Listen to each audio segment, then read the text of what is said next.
에스겔 6장 1절로 7절까지 조금 긴데 우리 다 같이 한번 교독을 할까요? 교독을 합시다. 여호와의 말씀이 내게 임하여 이르시되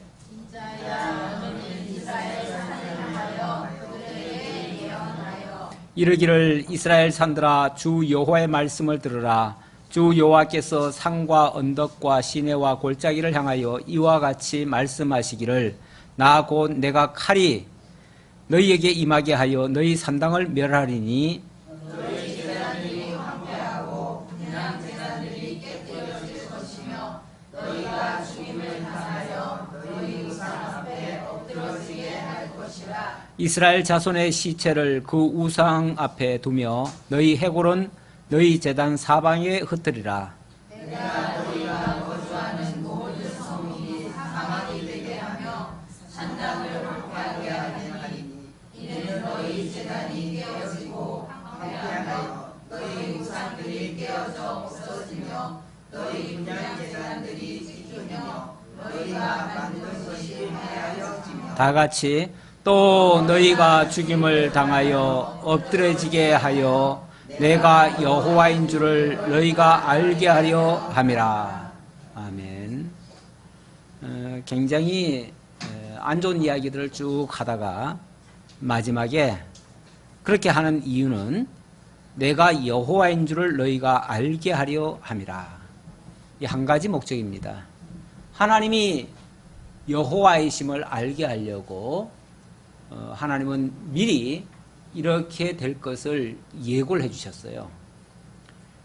일찍이 모세 언약을 통해서도 율법을 통해서도 너희가 이 율법을 약속의 땅 가나안에 들어가서 안 지킬 때에 이런 재난이 있을 것이고 그래도 안 지키면 내가 너희들을 먼 나라로 다 쫓겨가게 할 것이고 그래도 안 지키면 그러면서 하나님이 차례대로 어떻게 하실 것을 미리 다 예고를 해주셨어요.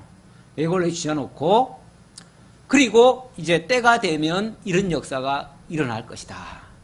일어날 것이다. 에스겔은 실제로 그런 일들이 일어나는 시점입니다. 일어나는 시점이니까 지금 이런 일들이 일어날 것인데 이제 곧 일어날 것인데 이런 일들이 일어나면 비로소 너희들이 이 일을 하시는 분은 진짜 하나님이시구나.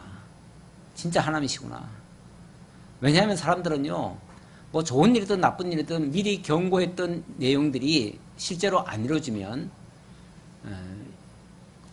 하나님이 있는 거야, 없는 거야. 하나님이 있으면 어떻게 이런 일을 방관하실 수 있어. 만약에 그 일이 이루어져야 된다고 생각하는 사람들은 그렇게 생각해요. 또 반대로 절대 그런 일이 있을 수 없다라고 생각하는 사람들은 그런 일이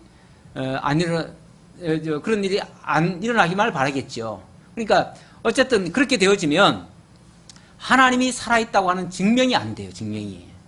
그러다 보니까 더 오만방자해 질 수가 있어요. 그리고 그렇게 안 믿는 사람들은 더 오만방자하게 자기네들이 하는 것이 정당한 줄 알고 계속 그렇게 가면서도 하나님을, 그러니까 이 겉으로는 하나님을 믿는 척 하지만 실제로는 안 믿는 행동이에요. 그게. 그런 것을 더 정당화할 수 있기 때문에 하나님은 이런 사람이든 저런 사람이든 믿는 사람이든 믿지 않는 사람이든 모두에게 하나님은 살아계신다. 하나님은 말씀하신 그대로 이루신다. 고로 하나님은 약속대로 이루시는 여호와다. 이 사실을 기억하게 하시려는 거죠. 그러니까 실제 목표가 그쪽에 있기 때문에 하나님은 당신이 말씀하신 거 불길한 일도 반드시 이루신다. 신명기에 보면은 우리에게 말씀하신 선한 일이든 불길한 일이든 다 이루어질 것이다. 이런 말씀도 있었는데 실제로 그대로 이루어지게 하실 것이고 하나님은 그걸 통해서, 그러니까 당장 그 현실은 7절에 있는 말씀처럼 또 너희가 죽임을 당하여 엎드러지게 하여, 너희가 죽임을 당하고 엎드러지는 그 일을 너희가 지금 당할 것이지만 그걸 통해서도 하나님이 여호와이신 줄을 알게 될 것이다. 하나님 계시하는 것이 더 큰 목표임을 알 수가 있습니다. 하나님은 당신이 여호와이심을 알게 하시는 교육 방법이고 그것이 당신의 그 계시 방편이기 때문에 앞으로도 이런 일들은 계속 일어날 것입니다. 6장 1절로 7절의 말씀은 칼로 예루살렘 성읍을 망하게 해서 그곳이 사막이 되게 하신다라고 경고하는 장면이었는데요. 2절에 보니까 인자야 너는 이스라엘 산을 향하여 그들에게 예언하여 이렇게 얘기했는데 뭐 이스라엘 산들이 무슨 죄가 있겠습니까? 산이 무슨 죄가 있겠어요? 산들을 명하여 그 예언을 하라는 것은 이스라엘에 있는 어떤 권세자들이나 그런 어떤 뭐 세력들 또 이스라엘을 망가뜨린 그 주범들 그런 것들이 산과 관련이 있기 때문에 그래요. 일단 산이라고 하는 자체는 어떤 권세 같은 것들을 많이 상징하기도 합니다. 그리고 실제적으로 이스라엘에 그 있는 산들 중에 많은 산당과 그런 무당들이 많이 활개를 쳤습니다. 우리나라도 명승지마다 보면은 꼭 그 무당들이 있어요. 그런 데는 아주 영험이 있다고 해가지고 그곳에 그 뭘 깔아놓고 거기서 무당 일을 하고 있는데 이스라엘도 역시 하나님을 믿는 나라이지만은 진리가 자꾸 흐려지면요 이 무속이 발달합니다 원래. 그래서 참 진리가 증거되지 않으면 형식은 그대로 남아가지고 하나님의 이름으로 하나님의 이름을 앞세워서 무당이 만들어져요. 원래 불교도요 원칙은 그 무속적인 거하고는 완전히 다릅니다.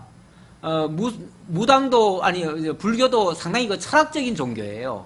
철학이 있기 때문에 그렇게 황당무계한 거를 가르치진 않아요. 그런데 그것들이 우리나라에 들어와 가지고 오랫동안 이 민간 토속 신앙과 이 결탁을 하다 보니까 그 진리 체계는 다 사라져 버리고 형식들만 남았어요. 그래가지고 그것이 무속화되어 버렸죠. 무속화. 그래서 우리나라 불교는 저 세계적인 진짜 백이 그 불교에 갖다 대면요 이거는 별로 쓸모없는 종교예요. 그래서 진리는 별로 내용은 없고요 세력만 많이 커졌죠. 그래서 그런 종교는 사실 종교적 가치가 그렇게 크질 않습니다. 뭐 한때는 우리나라의 다른 종교도 마찬가지인데요 그렇게 어떤 형태만 남고 알맹이는 다 빠져나간 껍데기만 남는 그런 종교는 사실 의미가 없습니다. 그래서 하나님께서는 이 이스라엘의 산들을 향해서 그들에게 이야기를 해라. 하나님께서 이렇게 예고해라. 그것들 이제 다 박살날 거다. 그리고 그곳에서 제사 드리는 것들, 제단들 이런 것들 다 파괴될 것이다. 실제로 그것들이 이스라엘을 이 진리에서 떠나게 하는데 굉장히 공헌을 했습니다. 나는 한국교회가 이렇게 많이 타락한 것도요 한국에 있는 상당히 무속적인 것들 우리도 한때 이 부흥운동을 한답시고 부흥회가 많이 활성화됐죠. 그 부흥회가 조금 더 나아가면은 이제 산당 같은 데다가 이렇게 제단을 쌓아놓고 그런 데서 기도원이니 뭐니 해가지고 그렇게 운동을 한 경우가 참 많았습니다. 그래서 기도원을 저도 작년에 오랜만에 한번 가본 적이 있어요. 가봤더니 여전히 옛날 모습 그대로더라고요. 뭐 하나도 조금 더 개선된 건 없어요. 여전히 완전히 무속적인 행위죠. 그냥 바쳐야 되고 정성 들여야 되고 뭐 하지 않으면 막 당장이라도 불호령이 떨어지고 뭐가 막 큰 벌이 내려오는 것 같이 그렇게 사람들을 두렵게 하고 떨게 해서 어쨌든 열심은 내게 하는데 완전히 빗나간 신앙이죠. 그야말로 한마디로 그냥 무속적인 신앙이 돼버렸어요. 한국 기독교가 어쩌다 여기까지 왔는가 라고 보면은 그런 데 가가지고 배운 사람들이 내려와가지고 기성교회에서 그렇게 가르쳤어요. 그러니까 무속적인 신앙으로 기존 교회에서도 가르치다 보니까 어쨌든 뭐 羹 잡는 게 매라고 그 방식이 또 통했던 거예요. 그렇게 하니까 그래도 어쨌든 사람들이 모여들고요. 어쨌든 그렇게 해가지고 교회가 조금씩 부흥되는 것 같으니까 그 방법이 괜찮구나 해가지고 뭐 말씀하고서 성경대로만 하니까 교회 부흥 안 되거든요. 솔직히 부흥이 안 돼요. 그러니까 그런 무속적인 행위들을 끌어들여 가지고 교회 하다 보니까 결국은 전체 한국 교회의 수준이 떨어져 버린 거예요. 그리고 일반 교회에도 그냥 무속적 행위들이 너무 많아져 버렸고, 그러면은 하나님께서 먼저 심판할 때는 그런 것부터 제거하겠다 그 얘기예요. 그런 것부터. 지금 이스라엘을 망친 주범들도 사실은 이스라엘의 원래 성전 중심으로 해가지고 제사장들이 율법을 가지고 온전하게 바르게 진리 가운데로 인도했으면 그렇게 안 되지요. 절대 안 되는데, 산당은 그런 것이 다 없어져 버렸잖아요. 산당 제사들은 그런 게 없어요. 형식, 의식 뭐 그런 것도 많이 달라지고요. 그러다 보니까 하나님께서 결국은 그 모든 하나님을 떠나게 만든 주범 중에 하나가 바로 그 산당이고 그런 무속적인 행위들이다. 그래서 그것부터 제거하겠다. 그 가운데 빠져 있는 자들은 어쩔 수 없이 피해를 보게 되지요. 피해를 보게 되지만 그게 결국은 하나님이 말씀하신 그대로 이루심으로 정말 하나님을 깨달아야 될 자들에게는 경각심을 주고 하나님이 여호와이신 줄을 똑똑히 알게 될 것이다 그 말이에요. 그 다음 8절입니다. 8절부터 10절에서는 이방의 남은 자들로 하여금 하나님이 여호와이심을 알게 하시겠다는 그러한 말씀입니다. 또 8절부터 보지요. 그러나 너희가 여러 나라에 흩어질 때에 내가 너희 중에서 칼을 피하여 이방인들 중에 살아남은 자가 있게 할지라. 자, 조금 전에는 다 부서뜨린다. 다 망가지게 하겠다. 그래서 그 중에 많은 사람이 죽을 것이다. 그리고 남은 자들은 저 이방에 끌려갈 것이다. 이렇게 얘기를 했는데, 이방에 끌려간 자들 중에서 하나님께서 그들을 또 보호하시겠대요. 끌려간 자들 중에서는 또 보호하시겠대요. 그래서 살아남은 자가 있게 할지라. 너희 중에서 살아남은 자가 사로잡혀 이방인들 중에 있어서 나를 기억하되 그들이 음란한 마음으로 나를 떠나고 음란한 눈으로 우상을 섬겨 나를 근심하게 한 것을 기억하고 스스로 한탄하리니 이는 그 모든 가증한 일로 악을 행하였습니다. 참 다행스러운 건요. 어쨌든 뭐 많은 사람은 희생이 따르겠지만은 그래도 그 중에 남은 자들, 그래서 저 멀리 끌려갔지만은 끌려간 자들이 알고 보면 복 있는 자들이에요. 남은 자들이 복 있는 자들이에요. 그래서 끌려간 자들은 뒤늦게지만은 정말 하나님 말씀대로 되는구나. 그래서 우리가 정말 말 안 듣고 하나님 거역하고 대적하다가 여기까지 왔지만은 어쨌든 이제라도 깨달았으니 과거에 하나님 말씀을 기억하고 회상해서 다시 하나님께로 마음이 돌이킬 수 있는 그런 여지가 만들어진다는 거죠. 그런 의미에서 자기들 생각을 바꿔요. 생각을. 그래서 음란한 마음으로 하나님을 떠나고 음란한 눈으로 우상을 섬겼던 그거를 한탄을 한다. 야, 내가 지금까지 무슨 짓을 했던가? 어떻게 하나님을 떠날 수가 있었던가? 바로 이렇게 사실 그것도요. 자기들 중심으로 해석을 하게 되면요. 당장 좋은 것만 추구하게 돼 있습니다. 사람은. 그래서 내 편리하고 내 좋은 쪽으로 가다 보면 하나님을 섬기는 거는 번패스럽고요. 저 우상처럼 하는 일은 뭔가 금방 뭐가 이루어지는 것 같고 당장 현실에서 뭐 복이 막 굴러오는 것 같고 그러니까 그쪽을 따라가기가 쉬운 거죠. 그렇게 되어지면 그게 이제 함정이 되는 거예요. 그런데 거기 있을 동안은 몰랐는데 밖에 나와 보니까 비로소 알게 되더라 그 얘기죠. 뭐 좀 다른 예지만은 우리나라 사람들도요. 우리나라 안에 있을 때는 우리나라가 그렇게 좋은 줄 잘 몰라요. 그런데 저 밖에 나가 보면은 좀 안 돼요. 한국이 정말 좋은 곳이었고 그래도 뭐 비교가 좀 될 수 있고요. 그리고 또 약간 너무 좋게만 가면은 잘 몰라요. 그런데 좀 고생 좀 해봐야 알아. 거기 가서도 좀 고생해보고 그러면은 야 한국이 정말 좋구나. 내가 거기 있을 때 조금만 여기 나와가지고 이 노력할 거 거기서 했더라면 훨씬 더 좋았을 걸 이런 생각도 하고 그래서 다시 돌아가려고 하는 애국심도 발휘가 되고 그래서 나가면 다 애국자 된대잖아요. 여기 있을 때는 전부 다 불만자가 되고 그래서 일부러라도 한번 나갈 필요가 있기는 있어. 교육적으로도. 그래서 한번 된통 좀 혼나고 그렇게 오면은 뭔가 좀 새롭게 되는 그런 계기가 될 수도 있는데, 이스라엘 백성들도 어쨌든 쫓겨가서 남은 자들, 그들은 돌이키고 하나님께로 마음이 일단 돌아온다는 거예요. 마음이 돌아온다는 거죠. 그러면서 자신들이 얼마나 악했던가를 기억하고 마음으로 하나님께 돌이킨다. 그때야 그들이 나를 여호와인 줄 알리라. 내가 이런 재앙을 그들에게 내리겠다 한 말이 헛되지 아니하리라. 그 재앙을 받은 이후에야 아이고 진짜 하나님이 살아계셨구나. 진짜 우리에게 하신 말씀, 이렇게 하겠다고 말씀하시더니 진짜 하셨구나 라고 기억하고, 그제서야 거기서 진짜 하나님은 여호와시구나 라고 기억하고 하나님께로 돌아온다는 거죠.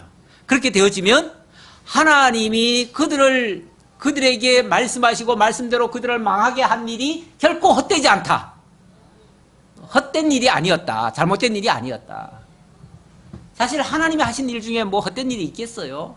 그런데 우리가 상식적으로는, 이론적으로는 하나님은 뭐 실수 없으신 분이시고 하나님은 틀림없으신 분이고 그래서 우리에게 다 유익한 걸 주신 분이다 라고 하지만, 당장 내가 무슨 일을 당하면은 어떻게 하나님이 이러실 수 있냐고, 내가 하나님이 뭘 잘못했길래 이러실 수 있냐고 당장 항의가 나오죠. 그게 이제 우리들 이중적인 모습이죠. 뭐 어쩔 수가 없는 건데, 어쨌든 하나님은 깨닫게 하시려고 당신이 허튼 말씀 안 하시고 하신 말씀은 반드시 이루시고, 그러니까 인간적으로 이렇게 뭐 좀 봐주고 이런 차원은 아니에요. 그런 차원은 아니고, 교육적으로는 배우려면, 너희들이 깨달으려면 어쩔 수 없이 이런 과정을 거쳐야 된다라는 거죠. 물론 이것이 이스라엘 백성들에게 하신 말씀입니다. 자, 11절로 14절까지 그들의 그 악행을 통해서 결국 그들이 재앙을 받고 황묵게 될 것을 경고하는 장면입니다. 또 한번 좀 교독을 해볼까요? 주 여호와께서 이같이 이르시되 너는 손뼉을 치고 발을 구르며 말할지어다. 오호라, 이스라엘 족속이 모든 가증한 악을 행함으로 마침내 칼과 기근과 전염병에 망하되,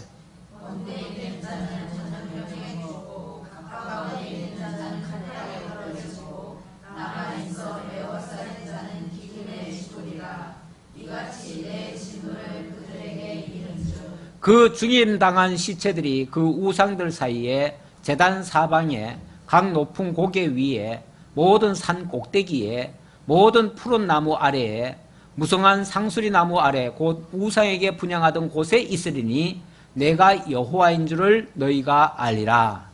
내가 내 손을 그들의 위에 펴서 그가 사는 온 땅 곧 광야에서부터 디블라까지 청량하고 황폐하게 하리니 내가 여호와인 줄을 그들이 알리라. 예, 하나님이 당신의 손을 펴서 행사하시는 그 지역이요, 그 범위가 그가 사는 땅, 곧 광야에서부터 디블라까지 황량하고 황폐하게 할 것이다. 그러니까 하나님이 이스라엘 백성들이 있는 곳이면 어디든지 그 역사가 다 미친다는 거예요. 다 미쳐서 가까운 데 있는 자들은 칼에 죽을 것이고요, 조금 떨어져 있는 자들은 기근에 죽을 것이고요, 아주 저 멀리 있는 자들은 어떤 전염병으로 죽을 것이고요, 여기 있다고 피해보고 저기 갔다고 피해 안 보고가 아니라 하나님이 말씀하신 것은 다 이루어지려니까, 하나님이 이스라엘 백성들이 있는 곳이면 어디든지 똑같이 역사가 일어날 수 있다는 얘기예요. 그러니까 하나님의 역사는요, 어떤 장소적이고 어떤 아주 일부분이고 아주 극히 한 지역에서만 일어나는 지역적인 사건이 아니고요, 하나님이 하시는 일에는 이 한계가 없어요. 어찌 보면 그 범위는 뭐 우주적일 수도 있어요. 온 세상을 상대로 해서 하나님은 다 역사하셔요. 그러니까 그 나라가 어디가 됐든 연결됐으면 다 그 나라까지 다 영향을 미쳐요. 이렇게 하나님의 하시는 일에 범위가 없고 한계가 없고 대상이 뭐 따로 있는 게 아니고 하나님은 모든 것을 다 하실 수 있는 분이시다. 이런 이야기죠. 그러면서 결과적으로 어디에 있든 간에 깨닫는 거는 마찬가지로 깨달을 수 있도록 그렇게 하시겠다는 거예요. 그래서 하나님이 편 손이 광야에서부터 디블라까지 황량하고 황폐하게 해서 내가 여호와인 줄을 그들이 알리라. 그러니까 산 아래에서 분향하던 자들도 깨달을 것이고 또 저기 쫓겨갔던 자들도 깨달을 것이고 뭐 좀 방식은 다르지만은 결국은 하나님이 망하게 하신다 했으면 망하게 될 거니까 그렇게 해서 결국은 변함없이 하나님이 깨닫게 하실 자들은 다 깨닫게 하신다. 이제 이런 의미예요. 그 다음 7장으로 넘어갑니다. 이렇게 섭리하시겠다는 말씀을 하시면서 마침내 이스라엘 땅을 끝내셔서 이 일이 하나님께서 하신 일이라는 것을 기억하게 하시겠다라는 말입니다. 뭐 비슷한 맥락의 말씀이에요. 뭐 한 주제니까요. 이것이 지난번에는 똑같은 예루살렘 해파를 경고하더라도 지난번에는 어떤 행동을 통해서 보여줬죠. 행동을 통해서 보여줬다는 말은 간접적으로 보여줬다는 얘기예요. 간접적으로. 직접 이야기가 아니에요. 근데 지금은 직접 말씀하시는 거예요. 말로 하니까 전에 행동으로 했을 때는요.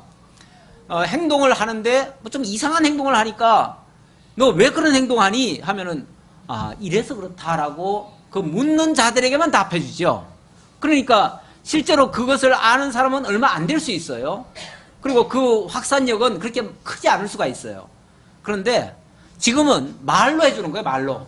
그냥 전체가 다 듣도록 말을 해버리는 거예요. 그러니까 이 말은 사실 더 무서운 이야기죠. 그리고 더 넓게 들을 수 있는, 모든 사람이 다 보고 들을 수 있는 그런 말씀이에요. 자, 그래서 6장, 7장은 바로 말씀 선포를 통해서 경고하시는 내용이다. 뭐 내용은 같다 그렇게 볼 수 있고요.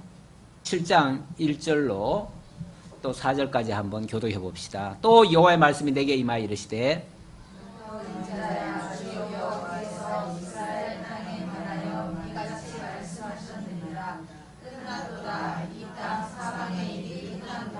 이제는 내게 끝이 이르렀나니 내가 내 진노를 내게 나타내어 내 행위를 심판하고 내 모든 가정한 일을 보응하리라.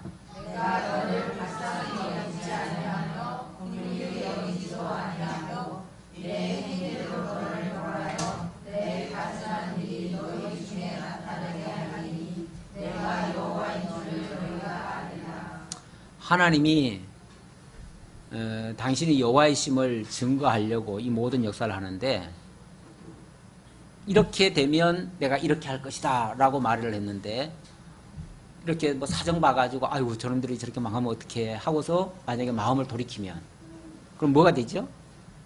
당신이 말씀하신 게 안 이루어지죠. 그러니까 말씀하신 그대로 이루려면은 행한 대로 갚으셔야 돼요. 행한 대로 그대로 보응을 하셔야 말씀하신 그대로 이루어져요. 이루어져야 그들이 정말 말씀대로 이루시는 여호와이신 줄 알아요. 그래서 그렇게 행하실 때는, 행한 대로 갚으실 때는 하나님이 눈을 질끈 감으셔요. 질끈 감으시고 그때는 긍휼을 베풀지 않으셔요. 그때는 자비라는 게 없어요. 그래서 그들에게 임하십니다. 모든 것이, 모든 심판이 이루어지도록 합니다. 그렇게 해서 그렇게 되니까 결국은 뭐가 되겠죠? 그 땅은 끝나는 거죠. 끝장나는 거죠. 한마디로 망하는 거죠. 그래서 한마디로 그냥 끝났도다. 이제 이스라엘은 끝났다. 이스라엘을 향하신 하나님의 말씀이 다 그대로 이루어져 버리면 그 땅은 끝난 거다. 그 얘기예요. 그래서 더 이상 그 땅은 이제 어찌 보면 회복 불능의 상태가 되었다라고 선언하고, 어쨌든 일단은 그렇게 되어져야 하나님의 말씀이 신실함을 일깨워 줄 겁니다. 우선 그렇게 이해를 하시고요. 그 다음 또 얘기를 또 들어봅시다.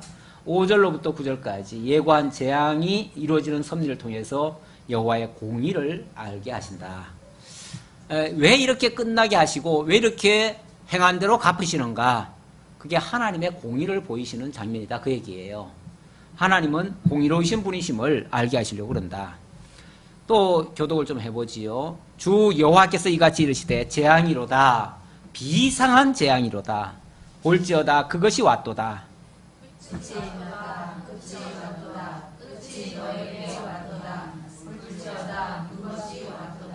이 땅 주민아, 정한 재앙이 내게 임하도다. 때가 이르렀고 날이 가까웠으니 요란한 날이요 산에서 즐거이 부르는 날이 아니로다. 이제 내가 속히 분을 내게 줬고 내 진노를 내게 이루어서 내 행위대로 너를 심판하여 내 모든 가증한 일을 내게 보응하되 내가 너를 불쌍히 여기지 아니하며 긍휼히 여기지도 아니하고 내 행위대로 너를 벌하여 너의 가증한 일이 너희 중에 나타나게 하리니 나 여호와가 때리는 이임을 내가 알리라. 이번에는 하나님이 여호와다 이렇게만 단순하게 얘기를 하지 않고 나 여호와는 너희들 때리는 하나님이야. 우리 하나님, 좋으신 하나님 이름 붙여가지고 많이 부르죠. 하나님은 여호와 이레시다. 하나님은 우리를 치료하시는 여호와 라파시다. 하나님은 뭐 하시는 여호와 샬롬이다. 여호와 삼마다. 여호와 뭐다 그러면서 많이 부르죠. 그렇게 좋은 이름만 부르지 말고요. 하나님은 때리시는 하나님이다. 이렇게도 사실은 불러야 맞아요. 때리는 하나님이시다. 근데 이런 거는 잘 안 하죠. 때리는 하나님 좋아요, 싫어요? 때리는 하나님 좋아하실 사람은 하나도 없을 것 같아요. 지아한테 지아야 너 그러면 안 돼 한마디 했더니 안 물어버리더라고요. 그러면 안 된다고 그냥 좋게 얘기했어요. 그런데도 그냥 그거 하나를 또 못 이겨내요. 요즘 애기들이 얼마나 약하게 키워지는지 한편으로는 걱정이 돼요. 옛날에는 막 걸핏하면 이놈 그러잖아. 이놈 말 안 들으면 혼나. 막 때릴 거야 이놈. 그러면서 해초리 가져와 막 이랬는데 옛날에는 해초리가 옆에 항상 있었지요. 그래서 정말 때리는 아버지를 아버지 하면은 연상되는 게 해초리, 해초리와 좀 엄하신 아버지, 뭐 이게 연상이 됐는데 요즘은 엄한 아버지는 없어요. 엄하신 아버지는 없고 사랑의 아버지, 언제나 덮어주고 이해하고 모든 걸 품어주고 모든 걸 감싸주는 사랑의 아버지만. 그러다 보니까 교회에서도 사랑만 하래. 사랑만. 사랑의 하나님만 가르치래요. 그러니까 참 이게 숙제는 숙제예요. 이걸 그런데 하나님은 있는 그대로 알려드려야 돼요. 하나님은 있는 그대로 알려드리고, 그러나 그 무서운 하나님만 계속 얘기를 하면 사실 교회 나오기 싫어지죠. 아니 두드리게 맞아가면서 교회 왜 나오겠어요? 그렇잖아요. 그러니까 그렇게만 또 가르치면, 무서운 하나님만 가르치면은 정말 교회 나오기 쉽지 않죠. 쉽지 않은데, 그러나 사랑을 가르치기 위해서 공의가 사실은 소개가 돼야 됩니다. 사랑이 사랑으로 증명이 되려면 공의가 없이는 사랑이 증명이 안 됩니다. 공의 없는 사랑은 일방적 사랑이고 짝사랑이고 한편의 사랑이고, 그는 병들게 하는 사랑일 수 있어요. 그러니까 공의를 어찌 보면 양 날개처럼 공의와 사랑을 함께 소개를 해야 돼요. 함께 소개를 해야 되는데 그게 안 되면 이게 쉽지를 않아요. 물론 저도 아직 옛 사람이라서 그런가 봐요. 예, 저도 아직 9세대, 옛 사람이라기보다는 9세대 사람이라서, 저도 이제 배우기를 그렇게 옛날에 좀 엄하게 이렇게 교육을 받아서 그런지 몰라도 학교 교육도 무슨 뭐, 선생님도 요즘 야단을 못 쳐요. 야단도 못 치고, 뭐 잘못한 걸 잘못했다 소리를 못 해요. 잘못했다는 거는 분명히 잘못했다는 걸 각인을 시켜줘야 되는데, 잘못했다는 사실을 알려주지를 못해요.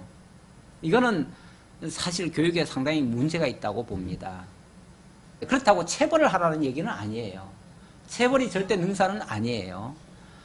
정말 체벌은 아닐지라도 잘못했다는 정도는 일깨워 줄 필요가 있는데, 그러면은 이제 우회적으로 할 수밖에 없어요. 우회적으로 하는 게 사실은 더 뼈 아플 수가 있어요. 더 고통을 또 느낄 수도 있어요. 그게. 그래서 사실은 매를 때린다는 거는 잘못을 하지 않게 하기 위함이고요. 잘못을 하지 않는 것은 나중에 매를 안 맞게 하기 위한 최소한의 예방주사거든요. 예방주사인데 그 예방주사를 안 놓으면요, 실제로 나중에 진짜 맞을 일이 발생할 수도 있어요. 그러니까 예방주사가 맞는 게 나아요. 예방주사를 맞고 실전에 부딪히면은 웬만한 거 다 이겨낼 수가 있어요. 제 얘기가 좀 점점 길어지는데요. 그런데 분명히 하나님의 공의는 공의대로 살려놓고 하나님의 사랑을 또 소개를 해야 됩니다.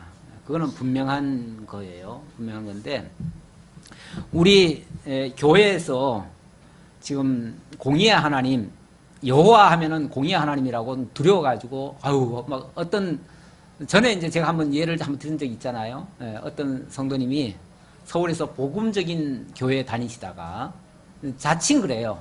우리도 정말 복음적인 교회인데, 당신은, 우리는 복음적인 교회에서 다녔기 때문에 여호와에 대해서는 우리는 안 배워요.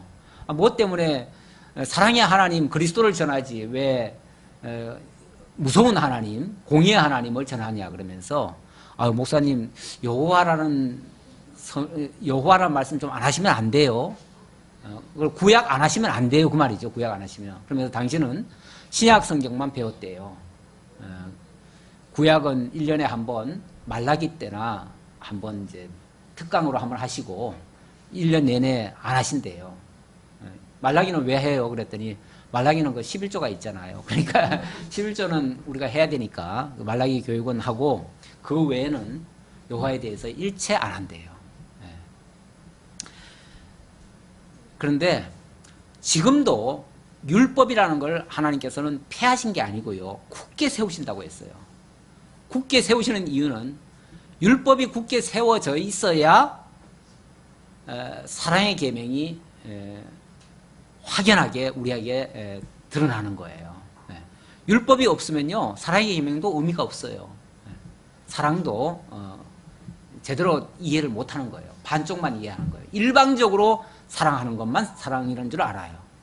그렇게 하는 거는 매우 우리를 망령되이 만드는 결과가 될 수도 있어요. 그렇다고 해가지고 우리를 율법적으로 다스리라는 얘기는 아니에요. 하나님은 이렇게 공의로우신 분이다라는 걸 잊지 말게 하라, 그 얘기예요. 그거를 기억하게 하고, 그 다음에 그럼에도 불구하고 하나님은 오늘 오전의 말씀처럼 정말 그리스도를 보내셔서 우리의 대언자가 되어주시고, 죄가 있음에도 불구하고 당신이 희생하시면서 우리를 구원하셨다고 하는 진짜 사랑을 보이신 것이다. 이렇게 설명해야 이게 이제 짝이 맞는 거죠. 그런데 아예 율법 자체 그런 거는 이제 없어. 잃어버리면은 아예 그냥 망령되게 나갈 수 있다, 그 말이죠.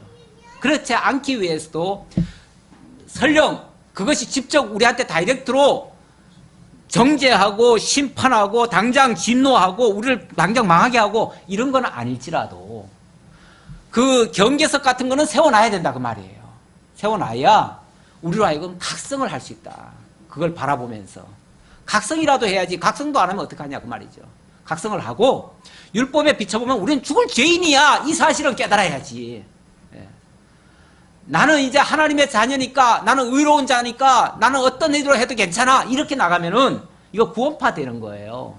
그렇게 나가면 안 되고 진짜 하나님 말씀 비춰보니까 나는 진짜 죽을 죄인이야. 지금 당장 죽어도 나는 항변할 수도 없는 존재야. 그런데 하나님이 이런 나를 버리시지 아니하시고 그대로 갚지 아니하시고 구원해 주시고 감싸 주시고 대언해 주시고 또 용서해 주시니까 너무 감사하다. 그래서 이제는 더 이상 나를 위해서 사는 것이 아니라 나를 위해서 희생해 주신 그분을 위해서 살아야 되겠다. 이젠 내가 사는 것은 내가 사는 게 아니고 과거에 내가 사는 게 아니고 그리스도께서 새롭게 해주신 새로운 피조물로 사는 것이다. 그래서 나는 옛사람의 나가 아니라 새사람 된 나다. 정말 이 목숨은 이제 죽어도 그분을 위해서 살다가 죽어도 아깝지 않은 그런 인생이다. 이런 각오로 살아간다면 그게 정말 복음에 합당한 삶이 될 수 있는 거죠. 우리로 진정한 하나님의 사랑을 깨닫고 정말 하나님의 사랑 가운데로 들어가게 하기 위해서도 비석은 세워놔야죠. 잘못된 거는 딱 우리에게 경계의 거울로 삼도록 만들어놔야죠. 그래서 경계의 거울을 계속 봐야지, 우리로 하여금. 봐야지. 그 자체가 없어졌다, 이제 끝났다, 이렇게 생각하면 안 된다고 말이죠. 그거는 여전히 율법도 그래서 여전히 우리에게 경계의 거울로 우리에게 주고 있다. 그걸 보면서 나 자신을 자꾸만 일깨워야 된다. 그리고 하나님께로 자꾸만 달려가도록 채찍질을 해야 된다. 안 그러면 사람들은요, 원래 앉으면 눕고 싶고요, 누우면 일어나기 싫은 거예요. 무슨 말이냐면 편한 대로 가고 싶어요. 내 하고 싶은 대로 하려고 해요. 그게 육성이에요. 이게 본성이에요. 본성은 쉽고 편하고 자유로워요. 그게 오히려 인간은. 그러니까 이렇게 일깨워주지 않으면은 자꾸만 옛 과거로 돌아가요. 그래서 이렇게 한쪽으로 하나님께로 향하게 하기 위해서도 이 무서운 거울 같은 것은 놔둬야 된다. 그 말이에요. 그걸로 직접 다스리라는 얘기는 아니고요. 그거는 그 차이점은 잘 인식해 주시기 바랍니다. 그러면서 제가 이제 우리 하나님은 때르는 이시다라는 걸 가지고 제가 이 설명을 한 거예요. 우리 하나님, 사랑의 하나님뿐이 아니고요, 때리시는 하나님이에요. 때리시는 하나님. 그래서 하나님은 때리시기만 하시는 분은 또 아니고요, 때리시고 그 다음에 뭐 하신다고 그랬어요? 또 싸매 주신대요. 상처가 나도록 때릴 때는 혼찌검을 내주고 그 다음에는 다시 어루만져 가지고 깨끗이 치료해 주시고 과거보다 더 깨끗하게 해주시는 분이시다 라는 것까지를 기억하고, 그렇게 하시기 위해서 하나님은 율법 주시고 율법대로 행치 않는 자들에게 징벌하시고, 그리고는 근본적으로 더 낫게 하시려고 그리스도를 보내셔서 이 모든 역사를 해주셨다라는 것까지 기억하시기 바랍니다. 그 다음 10절입니다. 7장 10절, 10절로 13절까지도 한번 교독해 보지요. 볼지어다 그날이로다. 볼지어다 임박하도다. 정한 재앙이 이르렀으니 몽둥이가 꽃이 피며 교만이 싹이 났도다. 화가 일어나서 죄악의 몽둥이가 되었은즉 그들도 그 무리도 그 재물도 하나도 남지 아니하며 그 중에 아름다운 것도 없어지리로다. 때가 이르렀고 날이 가까웠으니 사는 자도 기뻐하지 말고 파는 자도 근심하지 말 것은 진노가 그 모든 무리에게 임함이로다. 한 자가 살아있다 할지라도 다시 돌아가서 그 한 것을 얻지 못하리니 이는 무시가 그 모든 무리에게 돌아오지 아니하고 사람이 그 죄악으로 말미암아 자기의 목숨을 유지할 수 없으리라 하였으니라. 예, 이 볼지어다 하는 말은 이제 앞으로 똑똑히 두고 보라 그 말이죠. 하나님 말씀대로 되는가 안 되는가 똑똑히 두고 봐라. 이렇게 될 거다라는 거죠. 그러면서 정한 재앙이 이르렀으니, 정한 재앙은 하나님이 이렇게 하실 것이다라고 미리 정해 주신 그 재앙이 이제 곧 임할 것이다. 그 재앙이 임하면요, 몽둥이가 꽃이 피고 교만이 싹이 난대요. 몽둥이가 꽃이 피어가지고 뭐 할까요? 타작하겠죠. 타작마당이 일어나겠죠. 그래서 하나님의 진노의 불꽃이 튀는 거예요. 그 몽둥이는 어찌 보면 저 하나님이 쓰시는 심판의 도구들이에요. 그 심판의 도구들이 바벨론일 수 있고요. 지금은 바벨론이죠. 또 전에는 아수르였고요. 이런 것들을 하나님이 일깨워 놓으면요. 그 몽둥이가 아무짝에도 못 쓰는 것 같지만 그것들이 꽃이 피어가지고 막 활개를 쳐요. 그러면은 완전히 막 이스라엘 백성들을 두들겨 패기 시작하는 거죠. 그들의 그 교만이 싹이 났도다 했는데 그들이 두들겨 패고 할 때는요. 오만방자한 행동을 합니다. 사실 그 바벨론이 이스라엘을 진노하고 이스라엘을 막 두들겨 팰 때는요. 뭐 감당이 안 되는 거예요. 자비라는 걸 볼 수가 없어요. 뭐 어떻게 사정하고 뭐 하나님께 매달리고 어쩌면은 하나님이 봐주실까? 그때는 하나님 눈을 질끈 감으신다니까요. 나 안 본다. 알아서 해라. 알아서 이러시는 거예요. 그러니까 뭐 그 바벨론한테 너희들 알아서 하고 내가 이 꽃 피워줬으니 너희들 마음대로 해야 이런 식이죠. 그리고 하나님은 눈은 질끈 감으시고. 그러니까 포악이 일어나서 제약의 몽둥이가 되었은즉 그들도 그 무리도 그 재물도 하나도 남지 않고 다 아름다운 것들이 다 없어지리로다. 이스라엘의 아름다운 것이란 아름다운 것은 다 없어져요. 오히려 그때 남는 것들은요 아름답지 않은 것들이 남아요. 옛 어른들이 그런 말 했어요. 마을을 지키는 나무는요 구부러진 나무라고. 좋은 나무들은요 저 대적들이 와서 다 베어가요. 양식도 좋은 양식은 다 끌고 가요. 그러면 그 마을을 지키는 것은요 구부러지고 아무짝에도 쓸모없는 그런 나무들, 또 다 찌끄레기 같은 그 곡식들, 그게 그 지역민들을 살려요. 남은 자들을 살려요. 그러니까 어찌 보면 좋은 것들은 다, 아름다운 것들은 다 잡혀가고 남은 자들은 어찌 보면 별 볼 없는 자들일 수 있어요. 세상 사람들이 볼 때는 별 볼 없는 자들이, 그들이 하나님이 보시기에는 남은 자들이기도 하고요. 그들이 또 복 있는 자들일 수 있어요. 그러니까 세상에서 너무 잘 나가는 것도 한편으로는 그게 좋은 것만은 아닐 수도 있어요.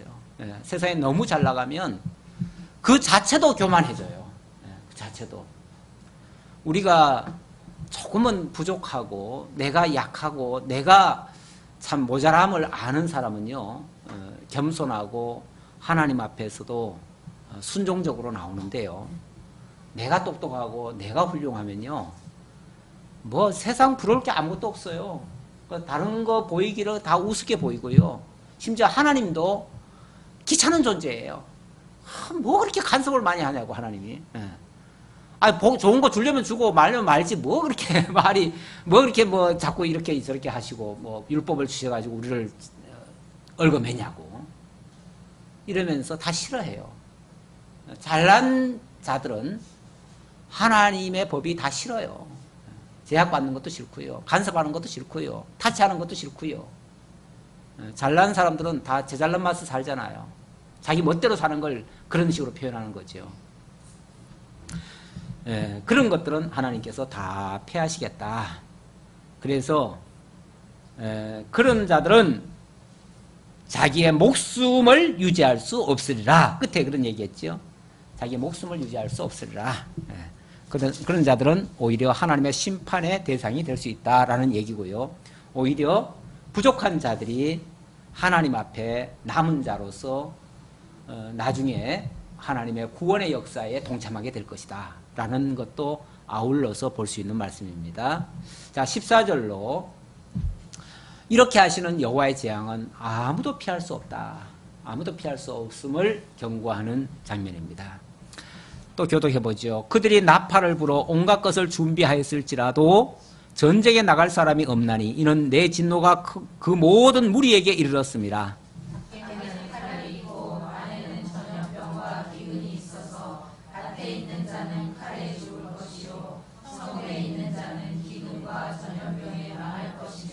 도망하는 자는 산 위로 피하여 다 각기 자기 죄악 때문에 골짜기에 비둘기들처럼 슬피 울 것이며 모든 손은 피곤하고 모든 무릎은 물과 같이 약할 것이라. 그들이 굵은 배로 허리를 묶을 것이요 두려움이 그들을 덮을 것이요 그 모든 얼굴에는 수치가 있고 그 모든 머리에는 대머리가 될 것이며 그들이 그 눈을 거리에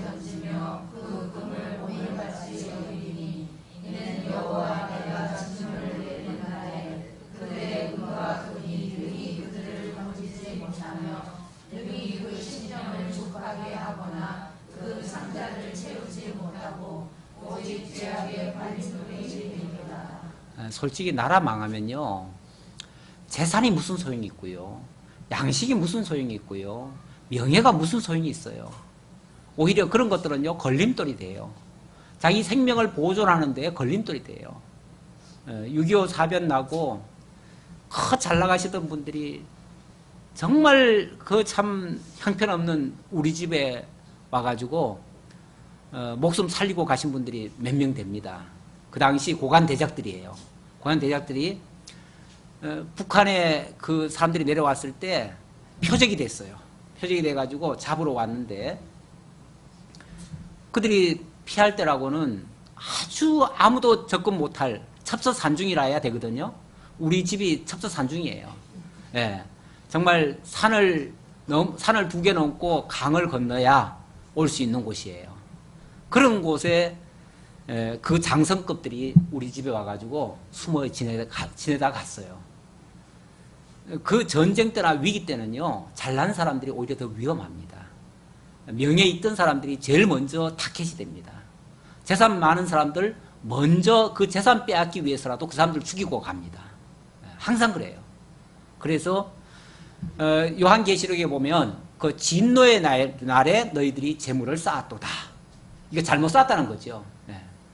재물이 필요하지만, 이 땅에서 필요하지만 진노의 날에는요, 오히려 그런 것들이 장애물이 돼요. 자기를 살리는 장애물이 아니라 자기들을 수명을 단축시키는 그런 재료가 되어버려요.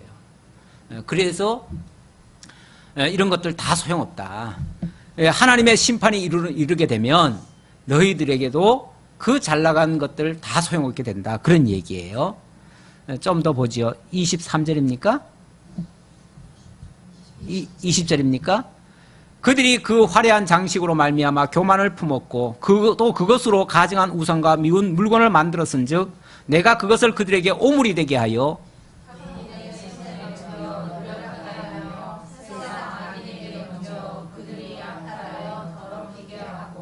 내가 또 그 얼굴을 그들에게 돌이키리니 그들이 내 은밀한 처소를 더럽히고 포악한 자도 거기 들어와서 더럽히리라. 우선 22절까지 봅시다. 자, 여기도 보니까 그들의 그 화려한 장식, 그게 교만으로 맡겨졌고요. 그 가증한 우상과 미운 물건, 그것들이 오물처럼 만들어버리겠다. 사실 오물이죠. 사실 우상이나 자기들이 섬기고 자기들이 추구하고 그런 것들은 하나님 앞에서는 오물과 같은 것들이에요. 그래서 하나님이 그렇게 드러내겠다는 거죠. 진짜 우리를 살리는 것은요, 하나님을 향하는 그 진실한 마음이지 그 외의 것들은 다 거추장스러운 것일 수도 있어요. 그래서 우리가 다른 모든 것들을 동원해 가지고 하나님께 나아가는 수단과 방편으로 삼아야지, 그런 걸 목표로 가면요, 하나님과는 거리가 멀어지고 하나님께 나아가는데 오히려 장애물만 돼요. 우리가 예수를 믿는다는 거, 하나님을 배워간다는 거, 이거는 우리의 세계관이 바뀌고 우리의 가치관이 바뀌는 거예요. 가치관이 바뀌어지면 그러면 과거에 귀하고 사랑하고 존경하던 것들이 다 바뀌어져요. 그런 것들은 별 가치 없는 것으로 느끼게 되고 하나님만이 최고의 가치임을 알게 되고, 그래서 우리로 하여금 올바른 방향으로 하나님께로 나아가는 역할이 되어지고, 나머지들은 우리를 하나님께 향하는 쪽에다가 이게 쓰는 도구로 사용해야 돼요. 그래서 하나님 우선, 하나님 제일주의로 사실 나가는 게 매우 중요합니다. 그건 우리의 삶의 기본 방향이 돼야 됩니다. 우리의 삶의, 기독교인들의 삶은 하나님 우선주의로, 하나님 제일주의로, 그래서 하나님께 나가기 위한 다른 것들은 다 수단으로 사용하면 그게 이제 가치관이 바뀌어야 그게 가능해요. 지금 현재 우리가 추구하고 있는 그걸로는 이게 그렇게 갈 리가 없어요. 그래서 그거부터 바뀌시면 우리가 하나님과의 관계가 바르게 정립이 되어질 것입니다. 그러면 진정한 것을 얻게 되고요. 그 진정한 것은 영원히 없어지지 아니할 그 영원한 가치로 남게 됩니다. 그런 자들이 진짜 부자가 되는 거죠. 하나님 앞에서 영원한 부자가 되는 거죠. 기도합시다. 아버지 하나님 감사합니다. 우리에게 참된 가치를 발견하고 참되신 하나님만을 믿고 경외하게 하시려고 우리에게 오늘도 이 진리의 말씀을 들려주셔서 감사합니다. 그리고 우리 자신이 얼마나 악하고 연약한 존재인가를 알게 하기 위해서 율법의 말씀이 그대로 이루어지는 것을 깨닫게 하시고 우리가 율법 앞에서 죄인됨을 고백하고 정말 하나님께로 돌아가는 것이 우리들의 바른 삶임을 일깨우셔서 감사합니다. 이 믿음 가지고 이 세상 살아갈 때에 모든 것을 동원해서 하나님을 바로 알아가는 그러한 수단으로 삼을 수 있는 참된 지혜자들 될 수 있도록 함께해 주옵소서. 다시 만날 때까지 하나님 지켜주옵시기를 간절히 바라옵고 예수님의 이름으로 기도하옵나이다. 아멘.